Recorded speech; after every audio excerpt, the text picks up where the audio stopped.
What's up, Scrappy peeps? It's Del from Inkie Quill, and today, get ready for it, I'm doing a pattern paper and no mixed media layout. I know, it's not my usual thing, but I'm giving it a go. Today I'm using the September kit from Citrus Twist. It's the main kit, and I hadn't used it before this layout, so I'm just kind of flicking through, and I was so excited to see all those gold puffy hearts and all the bits and pieces in the kit for this month. I'm scrapping a photo of Archie and I from, I think it was about April this year. Yeah, I think it was about April, and it's one of my favourite photos that we've taken for a while. And I was going through and trying to figure out what papers. So whenever I get a kit, the first thing I do, because there are so many papers to choose from, I always go through and kind of cut it down a little bit, get some finalists. So I was just going through, checking both sides, and I was thinking either a neutral or a pinky red toned background. I've also got the add-on papers as well, so I'm going through those and just seeing what suits it. I was going to go with this beautiful, it's like a pinky purple, it's a lovely colour. I was going to go with that one, but I decided not to, and instead I go with brown, this brown one. I know it's not brown, but it's a beigey brown, and it's not a usual colour in my repertoire. So although this layout has stepped out of a lot of comfort zones for me, I really love the way that it turned out in the end, and I challenge you to choose a background paper that might not be the colour that you always go for. Choose something a little bit different this week and see what you can create.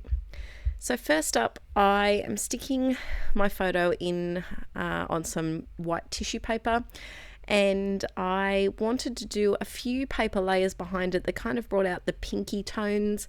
Even though we're wearing red, I really love the look of pink and red together, and I know it's not a usual combination that people like, but I really love it together, and so I'm going with it. So I decided to go with that beautiful pink, it's like a crosshatch type paper, and then I'm also going to layer some other pieces up as well.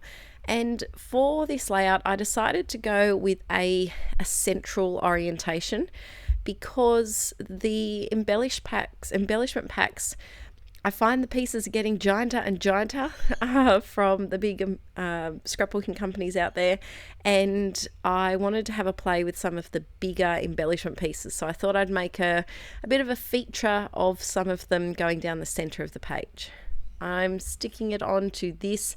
Now, I purposely stuck this sideways so that I would still perhaps be able to get maybe an 8.5 by 11 layout, or at least 3/4 of a 9 by 12 layout out of it, because I love that paper. It's just a really delicate grey, white fern type print, and it's really pretty and versatile.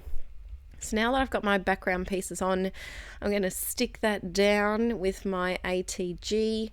If you haven't seen one of these before, they're pretty cool. A beautiful subscriber sent it to me, and I fought with it a lot until I realised that I was completely... Well, I didn't realise. It was pointed out to me by numerous people that I was completely inserting the tape rolls incorrectly. So if you do have one, and if you're finding that you're frustrated with it, just try YouTubing some videos about how to load the glue tape, because you might find that you're doing it incorrectly like I was, and it's made such a difference. I decided to stick down the camera first because it's the big one, and I was so excited. So this is the new Amy Tan collection, and there was a grey bunny in the embellishment in the ephemera pack, and then there was a brown bunny on that craft sticker sheet. And so they look like Poppet and Frida. If you're new to my channel, I have two bunnies, a brown one and a grey one, and it just was meant to be. Even though Poppet and Frida aren't in this photo, I had to use it on this picture of Archie, because he just adores them so much. So I'm just going through, and I'm trying to stick, because there are so many embellishments in these fantastic kits each month, and it's the first layout that I've made, so I've got all the options. I tried to give myself a colour restriction, so I was only picking things that were either black or grey, and then pinky coral colours, and then gold. Gold's just a gold goes with everything. That's unspoken in my scrapping. It's always there. So that really did help limit my choices a lot. So if you do get overwhelmed by maybe new stash that you've got, or if you have a monthly kit subscription, try limiting your color palette for your first layout, and it might help you use the pretty things instead of trying to hoard because there's too many pretty things. I'm then adding some of the pieces off this craft. Now, if you watch my my other YouTube channel, which is called Let's Get Inkie, I do a lot of art journaling, junk journaling, traveler's notebook journaling, all sorts of things over there. And you would have heard my frustration in my art journal with the craft coloured pages that were in it. Craft, if you're unaware, is the brown colour that you see there. That's what it's called. It's called craft with a K. And I don't know why it's called. Let me know in the comments. Does anyone know why it's called craft? Why is that so?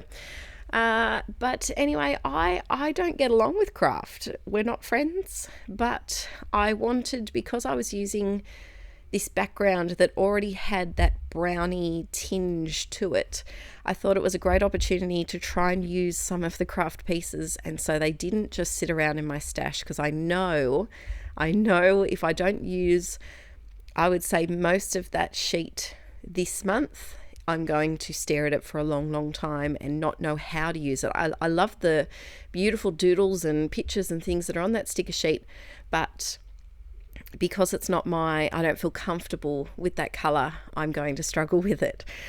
So yes, let me know if you struggle with craft as well. I know that it's a neutral, but it's also a difficult neutral. So now I'm going through and I'm adding some wood veneer hearts, and I was looking at the little details. So this Amy Tan thicker sheet is brilliant. It's got all sorts of tiny stars and plus signs and all sorts of bits and pieces that are very easy to use on your layout. So I was just sprinkling those around and then diving into those gorgeous gold hearts. I just need a whole sheet of them, a whole packet, a double-sided packet would be great. And then I've really been enjoying outlining and doodling on some of my embellishments lately. So I was just going through and I did a dashed, like a fake stitching line around the heart because it wasn't standing out enough for me. Wanted to add some journaling, but I was a bit confused as to where to put it because I didn't realize that I wanted to do some journaling until it was too late. And to try and fix that up, I decided to journal around the outside of my page. It's a technique that I've been doing a lot lately. You've seen it in past videos, and it really can add so much to a page, especially here. I feel like it helped the black camera and that black circle embellishment up the top kind of all fit in together. I really like to have 3 hits of a colour, even though there might be little sprinklings of the colour elsewhere, but I feel like the camera and that circle at the top were the 2 big hits of a darker tone. And with my handwriting around the outside, which is a Pilot G2 pen, it just kind of helped it come all together. So now I forgot about the embellishment pack, and I forgot about these little hearts. And so I decided to add some of the pinky tones just to add in more of that pink and kind of make it stand out a little bit more than it already was. These are beautiful. They're from the new crepe paper line. Is it called Willow Lane, Willow Park, Willow something? I've been a little MIA from buying scrapbooking goodies lately. Because as part of the Citrus Twist DT, we now get the main kit, the embellishment kit, the paper add-on, and the Project Life kit. I find that I haven't needed to go searching for the new collections online because a lot of the time they come incorporated in the monthly kits anyway. And it's been good because I've been keeping to my scrappy budget that I made for myself earlier this year. And I think that monthly subscriptions are a great way to get a little bit of the new stuff that you might drool over or find sells out really quickly. I don't know about you guys, but here in Oz, it's really difficult to get crepe paper in store. A lot of the time, my local scrapbook shop doesn't carry it. And a lot of the time when you go to the online stores here, they're often sold out of the popular pieces. And so it's nice to know that a lot of the time they're included in the monthly citrus twist kits. So we have the layout all finished. I really love how this one worked out. It was a real stick and plonk layout, but gosh, it was fun to just stick and just have fun with it and not be messy for once. Thanks so much for watching today, guys. I'm glad I have managed to film this voiceover without sneezing. I'm battling a sinus infection at the moment, which isn't fun, but I got through the voiceover. And look, there's little Poppet and Frida. I love them so much. All right, guys, don't forget to give this video a thumbs up if you liked it, and I'll see you in the next one. Bye.